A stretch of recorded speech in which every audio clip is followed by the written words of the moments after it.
Hi, I'm Brad Jerkovich with the Conservative Baptist Network, here with Rod Martin, one of our steering council members. And Rod, we've done some other discussions before just to offer as resources for our pastors and lay leaders, people who are connecting with the CBN. It's been exciting to see how God has done that. We love our Southern Baptist family. We want to see it strong and thriving, but we want to offer a couple of different resources here that address some different topics and things that people have asked us about, Rod.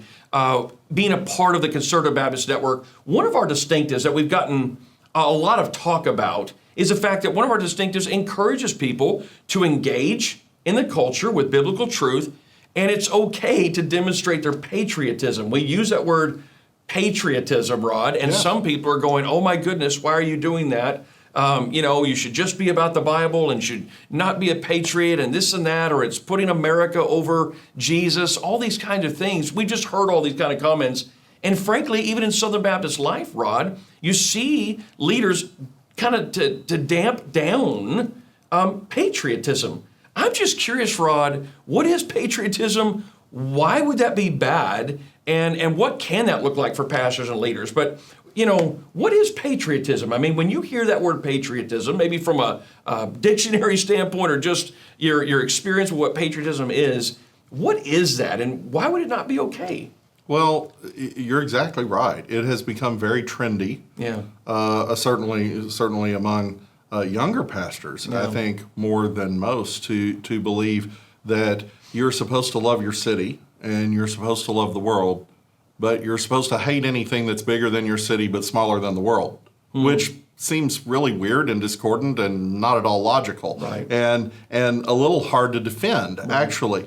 There is this recurring theme that somehow if you're a patriot, you're making an idol of America, but that's silly. You love your family, and that is required of you. Actually, you could make an idol of your family, but that's not normal. Right. You could make an idol of your city if you want to win a great city for Christ, or you love your city, but you don't normally make an idol of Bossier City or Miami or New York. Yeah. You're supposed to love the world. Do we normally make an idol of that? I mean, these are silly ideas. So what are we talking about? There are certainly people who go to extremes on anything, but of course we should love our country. In fact, we should love our country wherever we are. Wow. God, speaking through Jeremiah, told us plainly what patriotism is. You are to work for the well-being of your city, even in exile. And I mean, it's just plain as day right there in the book. And of course, that is a reflection of Jesus's command that you should love your neighbor as yourself. Well, we're quick to say, well, my neighbor is not only the person living next to me, but the person living halfway around the world. Well, okay, so is my neighbor any less somebody living halfway across the continent? No, that's ridiculous. And in fact, it is manifestly untrue that I owe a greater duty to the person all the way around the world than to the person next door. If my neighbor's house, my literal neighbor's house catches on fire, I owe a greater duty of care to that neighbor than to a neighbor whose house catches on fire in India where I don't even know what happens, and maybe ever.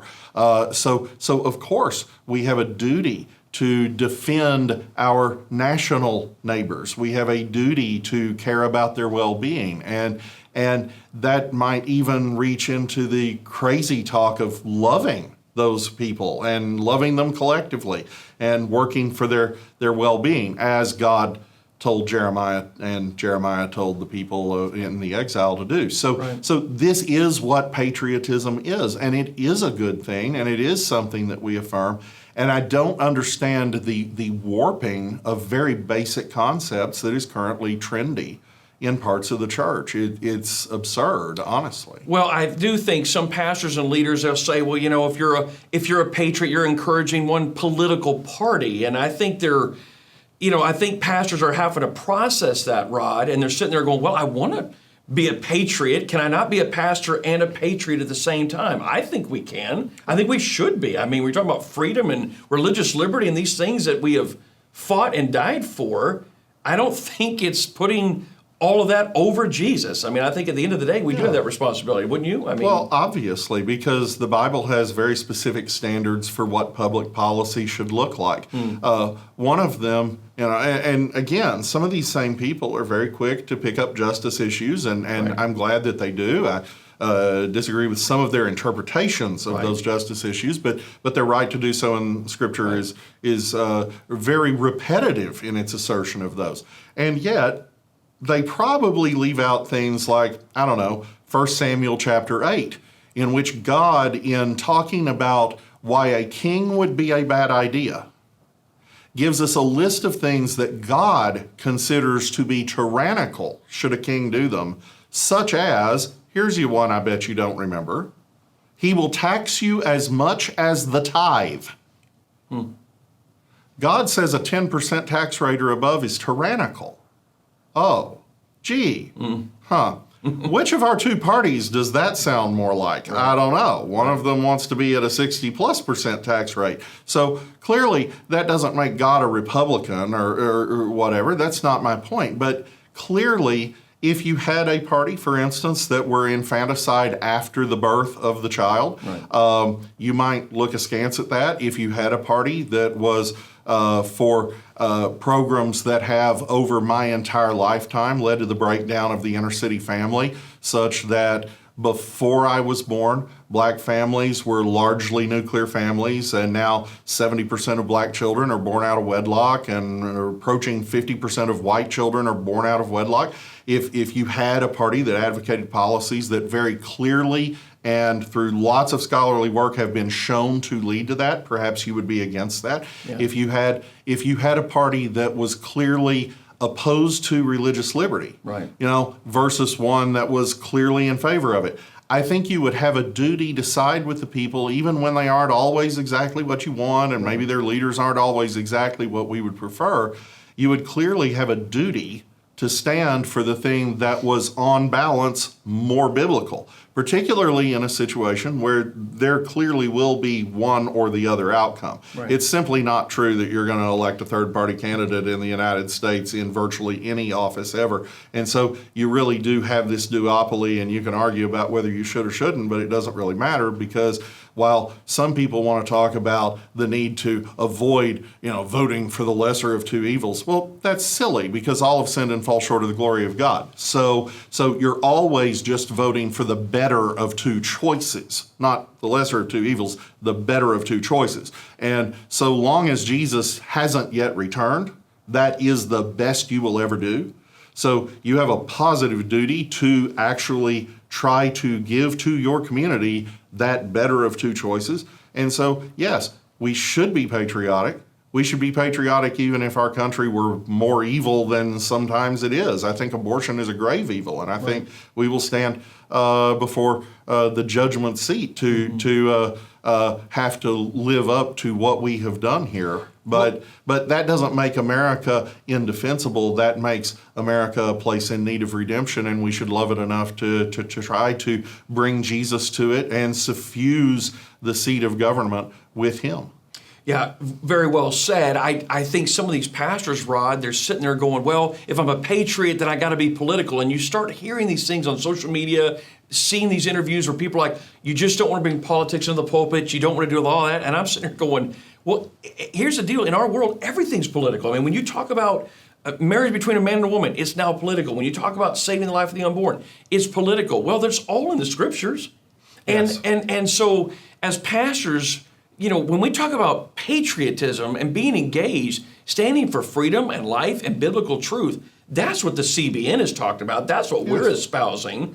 And I don't think pastors need to shrink back from that. I don't think Christian, look, when you look at the Baptist Faith and Message, Rod, and you talk about engaging the culture, when you talk about religious liberty, our Baptist Faith and Message calls us to those ideals and those opportunities. So I just don't think it's fair for pastors to start shrinking back. I don't think that's right, just because they're afraid of some term, patriotism, that other people have manipulated. Well, to borrow from Kuyper, we have these different spheres of our life. We have, family and church and government, and they overlap, and they are, sovereign in their own sphere, and they are certainly not sovereign over one another. But yes, you are not a whole person if you are not engaged in each of those spheres. I simply don't think you can love your neighbor as yourself and not be concerned about the public policy that affects them any more than you would be concerned about them having a good church or having a good home life. And all three of those things affect all three of those things. So you have that, but also, regardless of whether I am correct that anyone in your viewing audience would have a positive duty to take a stand on whether 60 million infants should be murdered, whether you have a duty to take a positive stand on whether marriage is between a man and a woman, whether you have a positive duty to encourage the standards God himself has articulated in a chapter like 1 Samuel 8, whether those standards should apply to your fellow man for their good or ill, whether you believe any of that or not. I think that it is morally offensive that certain leaders in evangelicaldom are shaming the rest of Baptists and evangelicaldom for taking a moral stand on those issues. And I think that it is important that someone, and thankfully there is a Conservative Baptist Network in part for this purpose, someone should stand up for that overwhelming majority of Southern Baptists who completely disagree with that and believe that they do have such a positive duty and that it is important for them to stand for biblical truth even in the political realm, just as in the family realm, just as in the church realm. Rod, thank you so much, man. Articulating, helping us process some of these things. We want to offer some of these videos from time to time as a resource to help pastors and lay leaders. Rod, you're a layman. We love what you do. Your passion for Jesus is awesome. Your passion for the church, your passion for the Southern Baptist family. That's what we're about as a Conservative Baptist Network. We want God to do something awesome. Now's the time to be strong, bold, and courageous. Great talk today on patriotism.